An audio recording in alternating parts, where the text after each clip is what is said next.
Assalamualaikum warahmatullahi wabarakatuh. Selamat pagi para petani, selamat pagi para petani seluruh Indonesia. Hari ini 2 Agustus ya.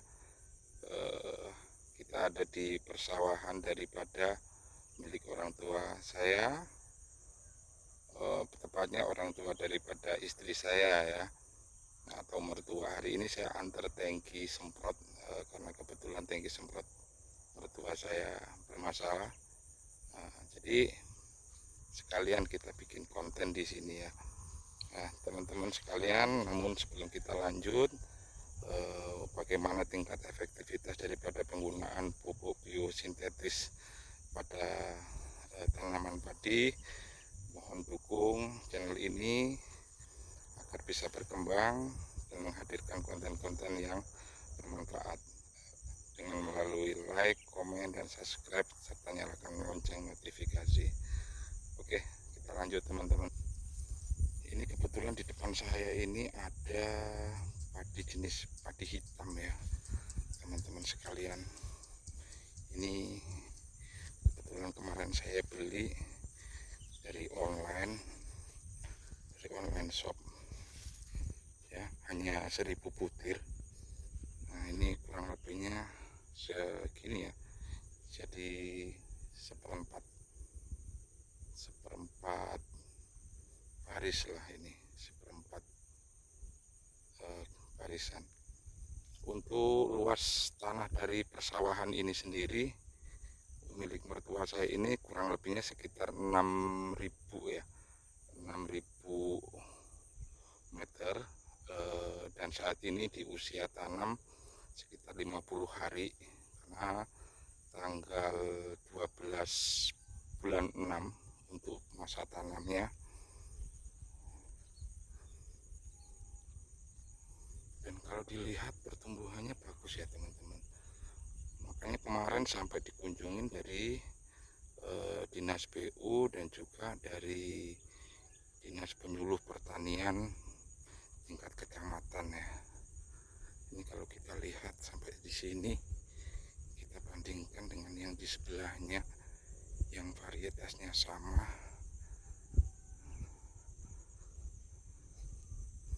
Ini ya, untuk anakannya sendiri jumlahnya banyak teman-teman kalau dihitung.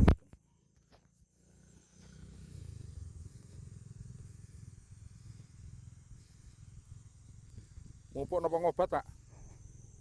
Ngupuk napa ngobat nih? Ngupuk. Damel pinten dosis ini ki, Pak? 120. Oh, 1 kali dosa. Ini ya teman-teman, mertua saya lagi mau mupuk pakai pupuk biosintetis yang kita buat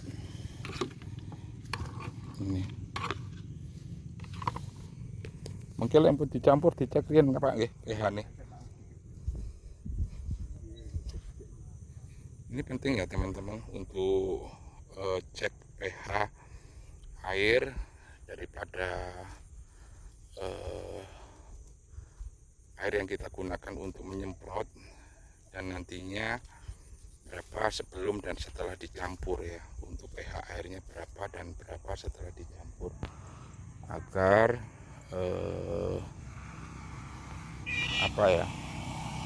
agar pupuk yang kita gunakan itu efektif. Nah, untuk efektifnya di rentang antara 5,5 sampai 7 ya untuk pH ya, untuk pH efektifnya. Nah, dan ini yang di sebelahnya teman-teman,